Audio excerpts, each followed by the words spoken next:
रामानंद की निधन काल के संबंध में दो मत प्रचलित हैं। कुछ विद्वानों ने इनकी मृत्यु 1463 ईस्वी में स्वीकार की है तथा कुछ विद्वानों का मत है कि इन्होंने 1448 ईस्वी में अपना शरीर का विसर्जन किया था।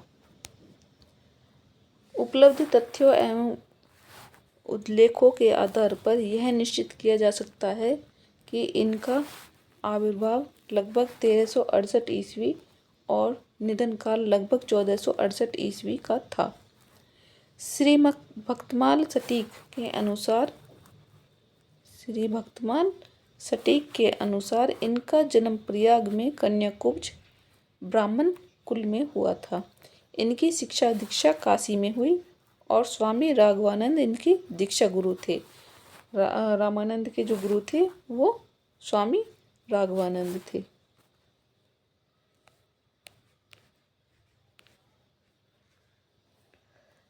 रामानंद द्वारा संस्कृत में विरचित ग्रंथों की प्रामाणिकता निश्चित नहीं है। उनके गुरु राघवानंद की सिद्धांत पंचमात्रा के आधार पर यह कहा जा सकता है कि रामानंद की साधना पद्धति में नाम स्मरण का बहुत अधिक महत्व था।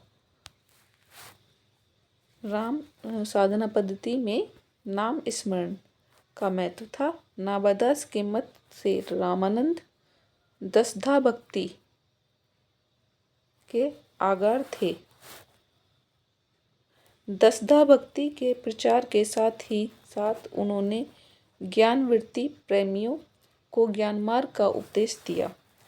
रामानंद से ही प्रेरणा ग्रहण कर कबीर ने साधना एवं भक्ति को सभी वर्णों तथा सभी वर्गों के लिए सुलभ कर दिया।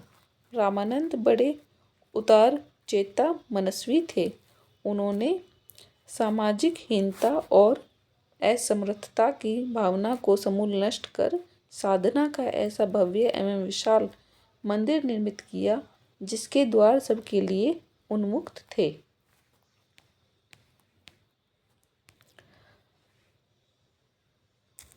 रामानंद की हिंदी रचनाओं में उनका प्रगतिशील आध्यात्मिक एवं साधनात्मक दृष्टिकोण उपलब्ध होता है।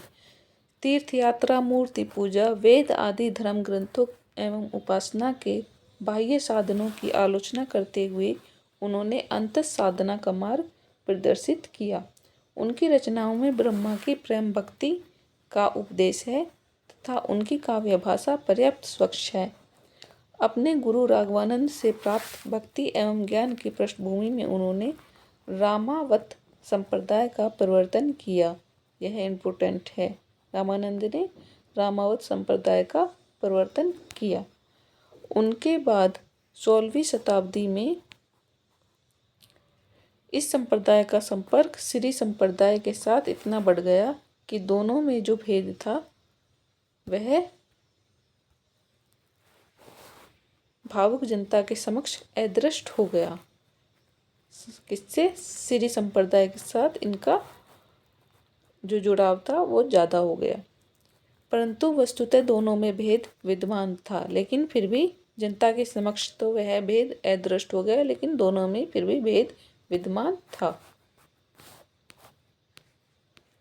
श्री संप्रदाय के आराध्य नारायण है और रामावत संप्रदाय के राम। जो श्री संप्रदाय हैं उनके आराध्य नारायण रहे और रामावत संप्रदाय के आराध्य राम रहे। रामावत संप्रदाय में साधनात्मक प्रक्रियाओं के साथ ही व्यवहारिक जीवन की उदारता और सहृदयता तथा सहिष्णुता की भावनाएं प्रचुर थीं। इस संप्रदाय का मूल मंत्र राम या सीताराम था। जो रामावत संप्रदाय था उसका मूल मंत्र राम या सीताराम था और आराध्य देव श्री राम हैं। निर्गुण व निराकार अगम अगोचर होते हुए भी संतों, भक्तों और आर्त जनों के परित्राण आर्थ अवतार धारण करते हैं। कौन? भगवान राम। भगवान राम अपना अवतार धारण करते हैं। अब अगले कवि हैं गुरु कबीरदास। भारतीय धर्म साधना के इतिहास में कबीरदास ऐसे महान विचारक एवं प्रतिभाशाली महाकवि हैं जिन्होंने शताब्दियों की सीमा का उल्लंघन कर दीर्घकाल तक भारतीय जनता का पथ आलोकित किया, सच्चे अर्थों में जनजीवन का नायकत्व किया। उनके आविर्भाव काल का निर्णय करने के लिए उपलब्ध सामग्री को 3 वर्गों में विभाजित किया जा सकता है, जैसे अंतःसाक्ष्य, सांप्रदायिक सामग्री और प्राचीन ग्रंथों एवं विद्वानों के अभिमत। अंतःसाक्ष्य की दृष्टि से उन्होंने केवल 2 प्रसंगों,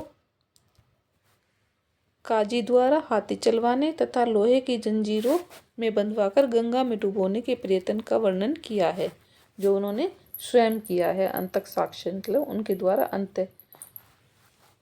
द्वारा ही किया गया है वर्णन। सिकंदर लोदी 1488 से 1570 ईस्वी द्वारा किए गए अत्याचारों का जो वर्णन अनंत दास कृत कबीर परिचय में दिया है, उससे इन उल्लेखों का पूर्ण साम्य है। जो अनंत दास कृत कबीर परिचय है, उसमें भी इन्हीं घटनाओं का वर्णन किया गया है। तात्पर्य यह है कि कबीर सिकंदर लोदी के समकालीन थे। कबीर का दूसरा अंतःसाक्ष्य उनके द्वारा जयदेव और नामदेव की महत्ता का वर्णन यथा गुरु प्रसादी जयदेव नामा, भक्ति के प्रेमी इन्हीं है जाना। यह कबीर दास द्वारा लिखित है और कबीर द्वारा 12वीं-13वीं शताब्दी के इन दोनों संतों का उल्लेख इस बात का द्योतक है कि इनका आविर्भाव 13वीं शताब्दी के अंत अथवा 14वीं शताब्दी के आरंभ में हुआ। कबीर की जीवनी से संबंधित मुख्य सांप्रदायिक सामग्री निम्नलिखित है। श्री पीपा की वाणी, भवतारण धर्मदास की, कबीर गोरस गुष्ट, कबीर चरित्रबोध, भक्तमाल, कबीर परिचयी। पीपा ने कबीर की आध्यात्मिक उपलब्धियों की सराहना की है तथा भवतारण में उनके द्वारा विभिन्न युगों में अवतरित होने का श्रद्धापूर्ण वर्णन है। भवतारण किसकी है? पीपा की।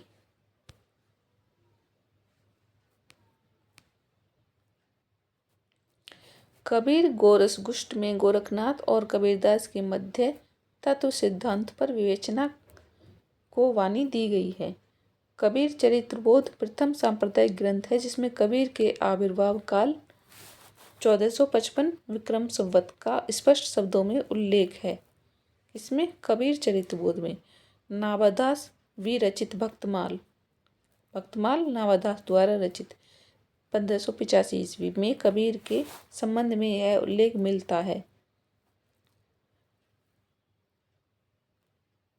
भक्ति विमुख जो धर्म ताही अधर्म करी गयो, जोग यज्ञ व्रत दान भजन बिनु तुच्छ दिखायो, हिंदू तुरक प्रमाण रमेनी शब्दी साखी, पक्षपात नहीं बचन सबही के हित की भाकी, आरूढ़ दशा है जगत पर मुख देखी नाहिन बनी, कबीर कानी राखी नहीं वर्णाश्रम षष्ठ दर्शनी। कबीर परिचय में अनंतदास ने कबीरदास के व्यक्तित्व और जीवनी से संबंधित कुछ तथ्यों का उल्लेख स्पष्ट शब्दों में किया है। उनके अनुसार वे जन्म से जुलाहे थे। उनका निवास स्थान काशी था। उनके गुरु रामानंद थे।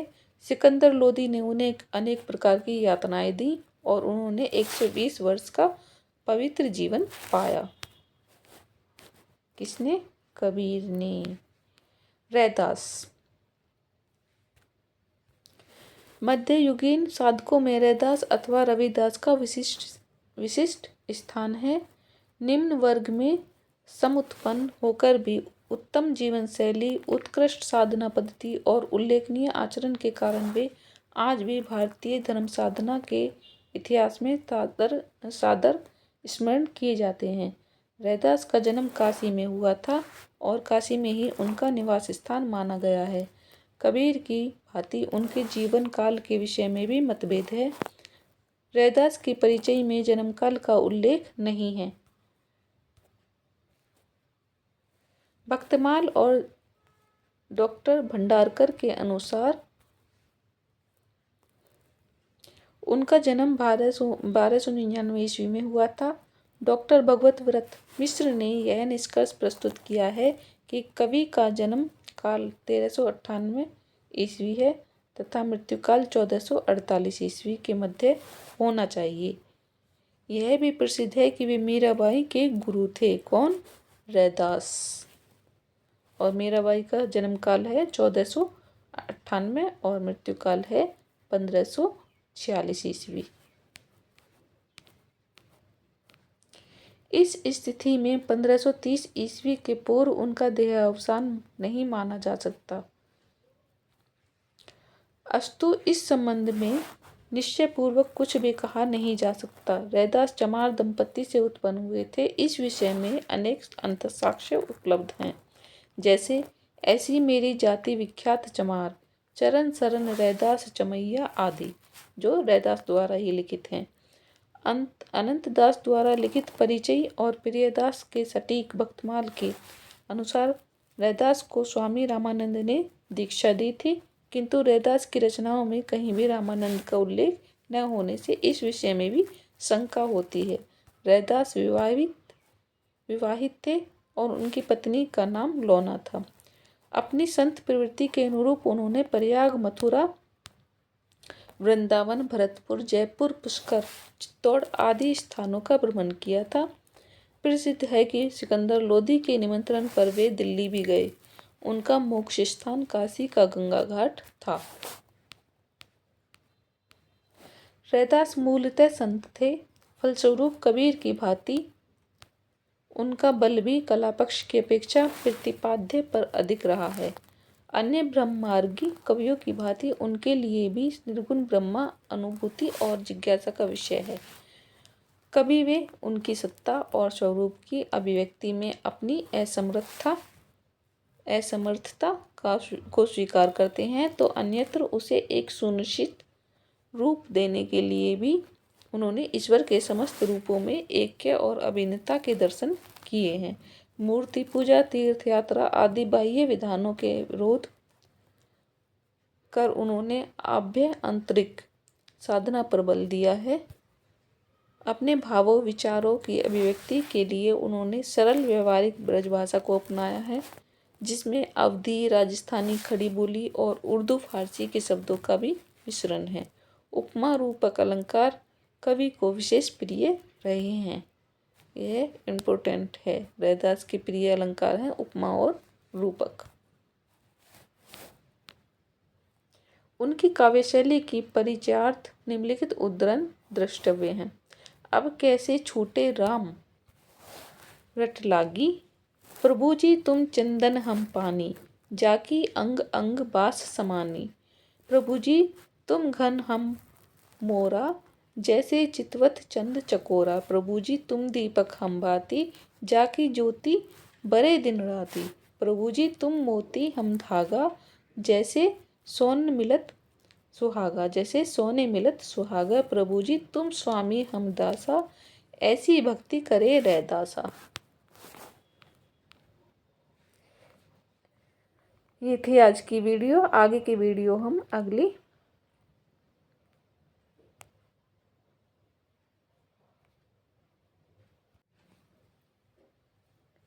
इससे आगे हम अगली वीडियो में पढ़ेंगे। धन्यवाद।